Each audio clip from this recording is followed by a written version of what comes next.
Ok les amis, c'est parti pour un exercice sur le chapitre composition d'un système chimique, exercice dans lequel on va te parler principalement de masse volumique et de concentration molaire. Voilà. Alors j'aime bien cet exercice parce qu'il n'est pas guidé. En fait, la démarche, c'est à toi de la retrouver. Et j'aime bien cet exercice aussi parce qu'il va t'amener sur des compétences qu'il faut absolument que tu maîtrises quand tu seras en terminale. Tu vois, là tu es en première, mais quand tu vas être en terminale, ce qu'on va faire dans cet exercice, il faut absolument que tu saches le faire. Voilà. Avant de commencer cette vidéo, je t'invite à faire l'exercice par toi-même. C'est bien d'essayer tout seul sur le brouillon. Voilà, tu as juste besoin d'un brouillon, d'un crayon et d'un cerveau. Tu essayes tout seul, toute seule. Et puis tu vois ce que tu peux faire. Tu te corriges après quoi avec ma vidéo. Et bien sûr, je t'invite aussi à t'abonner à cette chaîne si tu n'es toujours pas abonné. Voilà, n'hésite pas à t'abonner. Tu as un petit bouton en bas à droite de l'écran. Tu cliques, c'est fait en 2 secondes. Au moins, tu participes à faire connaître mon travail. Et en même temps, tu as toutes les notifs de toutes les vidéos que je sors au fur et à mesure. Comme il y en a pas mal, c'est bien d'être informé régulièrement. Ok? Allez, let's go. Donc le vinaigre, qu'est-ce qu'on nous dit? Le vinaigre est une solution aqueuse d'acide éthanoïque C2H4O2. L'acide éthanoïque, on en parlera aussi beaucoup en terminale, tu verras. C'est un acide carboxylique, je t'en dis pas plus. Le degré d'acidité d'un vinaigre est son pourcentage massique d'acide éthanoïque. Donc un pourcentage massique. En gros, c'est quoi un pourcentage massique? Si je reprends là cette expression de l'énoncé. Pourcentage massique d'acide éthanoïque, ça caractérise quoi? Bah, ça caractérise la masse d'acide, je vais mettre juste acide hein, pour acide éthanoïque, sur la masse de solution. Ça te donne un pourcentage massique. Un pourcentage massique. Voilà. Le pourcentage massique de l'acide éthanoïque. La solution, c'est le vinaigre, hein, soit dit en passant. Donc, quel est le rapport entre la masse juste d'acide sur la masse totale du vinaigre, donc de la solution? C'est ça qui me caractérise le pourcentage massique. D'accord? Et c'est ce qui s'appelle en fait, c'est ce qui caractérise aussi le degré d'acidité. Donc déterminer la concentration en quantité de matière d'acide éthanoïque dans un vinaigre de degré d'acidité 8 degrés et de masse volumique 1,03 g par millilitre. Donc comme je t'ai dit, on n'est pas guidé, on n'est pas guidé et c'est pour ça que c'est intéressant. Le pourcentage massique, je vais l'appeler T, d'accord? C'est un paramètre que je vais noter T, ok? Donc ici, le pourcentage massique, il est de 8,0 puisqu'on te dit en degrés, le degré d'acidité, c'est le pourcentage massique. Donc 8 degrés, c'est 8%. 8% en masse, 8 centièmes, autrement dit 0,08. Ce qui signifie que la masse d'acide divisée par la masse de solution, la solution c'est le vinaigre, le rapport des deux masses, quel que soit le volume que tu considères, le rapport des deux masses sera toujours égal à 0,08. Ça c'est intéressant. Je l'encadre, c'est le début de mon raisonnement. Maintenant, je vais arriver sur, pour te montrer comment on raisonne, je connais déjà la solution évidemment, mais j'aimerais te montrer comment on raisonne sur un exercice comme ça, comment on sait ce qu'on cherche et ce qu'on doit faire. C'est souvent les questions que tu te poses. On te demande une concentration en quantité de matière. Attends, je surveille là en même temps. On te demande une concentration en quantité de matière. Ça veut dire qu'on te demande de déterminer la concentration. Tu sais la concentration, comment elle s'exprime? On cherche, je vais te l'écrire ici, on cherche C égale quantité de matière sur volume. Ok? On raisonne sur un volume V de solution. Pour un volume V de solution. Et je ne vais pas fixer ce volume. On ne me donne pas la valeur du volume auquel je m'intéresse et je ne lui fixe pas de valeur. Je prends un volume V de solution. La concentration sera donnée par C égale N sur V. La quantité de matière, elle est donnée par quoi? La quantité de matière, N, elle est donnée par masse d'acide, puisque c'est la concentration molaire de l'acide. Attention, donc c'est l'acide hein, qui est l'espèce qui m'intéresse. Donc c'est la quantité de matière d'acide. Voilà, je peux mettre la concentration de l'acide. Donc la quantité de matière de l'acide, c'est la masse d'acide sur la masse molaire de l'acide. On est d'accord jusque-là? Qu'est-ce que tu remarques? Bah, tu remarques que la quantité de matière, je peux l'exprimer en fonction de la masse. Et la masse, je t'en ai déjà parlé. On commence à arriver à quelque chose. Et si tu vois pas encore à quoi on arrive, laisse-moi te guider encore un tout petit peu. Je vais mixer ces deux formules-là. Tu vois, je vais prendre la quantité de matière là et je vais la remplacer ici. T'es prêt? Donc ça me fait la concentration molaire va être égale à masse de l'acide sur masse molaire de l'acide sur volume de solution. Ok? Je transforme un petit peu ma formule là. Ça me fait masse de l'acide sur volume fois masse molaire de l'acide. Alors, je reprends l'énoncé, voilà, et puis je prends bien en compte qu'on m'a donné la formule brute de l'acide éthanoïque. Si j'ai une formule brute, j'ai accès à la masse molaire moléculaire. Ça, tu dois savoir faire. Tu prends les valeurs des masses molaires atomiques dans le tableau périodique et tu peux calculer la masse molaire moléculaire. Tu sais quoi, on va la calculer ici. Donc, je vais faire ça en blanc.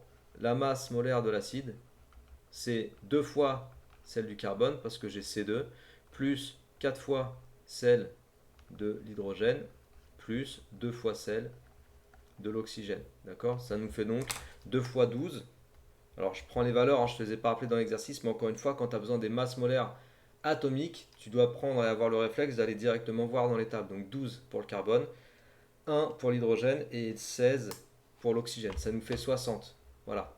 Donc 60 grammes par mol. Ok, donc la masse molaire moléculaire de l'acide, on la connaît. Le volume, je t'ai dit que je n'ai pas fixé de valeur. Et la masse de l'acide, on peut y accéder. Pourquoi? Parce que, quand je dis on peut y accéder, hop, voilà. Quand je dis on peut y accéder, c'est qu'on a ça en fait. On a une relation entre la masse de l'acide et la masse de la solution pour un certain volume. De cette relation-là, regarde ce que je vais faire. Je vais prendre la masse de l'acide et je vais l'isoler. Parce que de toute façon, tant que tu n'as que cette formule-là, tu ne peux rien faire. Tu ne connais pas la masse de l'acide, tu ne connais pas le volume de la solution. La seule chose que tu connaisses, c'est la masse molaire moléculaire. Mais ça ne va pas te permettre de calculer la concentration. Donc il faut faire quelque chose avec tout ça, tu comprends? C'est pour ça qu'on a l'idée de mixer les relations ensemble. C'est pour ça que je te dis, cet exercice, c'est typiquement un exercice que tu peux avoir en entéro, ou bien qui te donne accès à des compétences qui sont un peu plus de type terminal. En terminal, il faut absolument que tu saches faire ça, dans plein d'exos de chimie. Donc la masse d'acide, ce sera 0,08 si je l'isole, fois la masse de solution. Et il y a une donnée qu'on n'a pas encore utilisée dans l'énoncé, il y a une donnée qu'on n'a pas du tout utilisée, c'est la masse volumique. On n'a pas du tout utilisé la masse volumique. La masse volumique du vinaigre, on nous la donne 1,03 g par millilitre. Mais qu'est-ce que c'est la masse volumique? Je vais le faire là. Là, je mets différentes couleurs pour te montrer qu'il y a plein de raisonnements qui se font en parallèle. Or, la masse volumique de la solution, c'est égal à la masse de la solution sur le volume de solution. Autrement dit, si tu isoles la masse de la solution, si tu l'isoles de cette relation-là, qu'est-ce que ça te fait? Bah, masse égale volume fois masse volumique. Voilà. Et bah, tu sais ce que je vais faire? Je vais prendre ça et je vais le réinjecter ici. Bah ouais, parce que la masse de la solution, je vais pouvoir la remplacer par cette formule. Qu'est-ce que ça nous donne? Bah, ça nous donne que la masse d'acide égale, et après on prendra un peu de hauteur pour voir ce qu'on peut faire en dernier lieu, 0,08 fois ρ solution fois V. Voilà. Donc on prend un peu de hauteur et on regarde ce qu'on peut faire en dernier lieu. J'ai exprimé la masse de l'acide. Tu as vu, j'ai une expression. Et là, j'ai la masse de l'acide qui apparaît. Qu'est-ce qu'il va me rester à faire? Bah regarde, concentration de l'acide, ça me fait masse d'acide, ici, je remplace par mon expression que j'ai trouvée. Donc 0,08 fois masse volumique de la solution fois volume. Et je divise ça par volume fois masse molaire de l'acide. Oh, mais le volume qui m'embêtait tout à l'heure parce que j'avais pas de valeur, regarde ce qui se passe. Bah, il dégage. Et il me reste quoi? Bah, il me reste que la concentration molaire de l'acide éthanoïque, ça me fait 0,08 fois ρ solution divisé par masse molaire de l'acide. Voilà.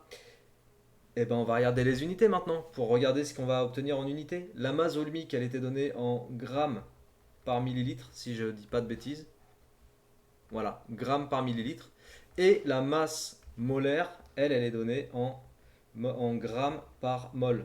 Ça veut dire que si tu fais ton calcul sans changer aucune unité, tu vas obtenir des mols par millilitre. Voilà, c'est pas une unité commune pour les concentrations molaires, mais on peut le donner en mol par millilitre, c'est pas un problème. Il ne nous précise pas de donner en mol par litre, donc on va donner en mol par millilitre. Voilà, donc je change aucune valeur, je ne convertis rien, et je vais juste aller remplacer donc 0,08 multiplié par 1,03, c'est donné dans l'énoncé, divisé par 60, je l'avais calculé tout à l'heure, 0,08 fois 1,03 divisé par 60. Le résultat sera donné avec deux chiffres significatifs. Je crois que mon 8, ouais voilà, 8,0, t'as vu, ils avaient mis deux chiffres, alors depuis tout à l'heure j'aurais dû marquer ça, voilà, voilà, parce que j'ai pas gardé l'information sur les chiffres significatifs. Mais en tout cas, pour le titre du vinaigre, j'avais 2 chiffres, là j'ai 3 chiffres, là j'ai 2 chiffres pour la masse molaire. Donc le résultat, on le donne avec 2 chiffres et le résultat c'est 1,4 environ 10-3. Environ 1,4 10-3 mol par millilitre. Voilà. Voilà quelle est la concentration en acide éthanoïque, la concentration molaire de ce vinaigre. Et si tu veux passer en mol par litre, alors dans 1 litre, si dans 1 millilitre j'ai 1,4 10-3 mol, dans 1 litre j'ai 1000 fois plus. Voilà, si tu veux convertir en mol par litre, ça te fait 1000 fois plus. Donc 10-3 fois 1000, ça fait 0, ça fait 1, pardon. Donc 1,4 mol par litre, c'est la concentration molaire de notre vinaigre, exprimé dans une unité que tu manipules un petit peu plus, les mols par litre. Voilà, j'espère que cet exercice t'a plu. C'est un exercice qui est vraiment complet, avec des formules dans tous les sens. Voilà, prenons de la hauteur encore une fois. Donc si ça t'a plu, je t'invite à partager, à diffuser, à t'abonner à cette chaîne encore une fois si tu n'es toujours pas abonné. Je te répète une dernière fois que ce type de questionnement, ce type de raisonnement, c'est exactement ce qu'on va attendre de toi quand tu seras en terminale. Donc il vaut mieux que tu apprennes à le faire en première. Et si ça t'a paru difficile, revois un coup la vidéo, revois un coup les formules, comment on les a mélangées les unes avec les autres, et c'est comme ça que tu vas y arriver. Au final, au bout du compte, tu sauras faire par toi-même. Ok? Voilà, je te souhaite bon courage, travaille bien, motive-toi bien, et à très bientôt. Ciao!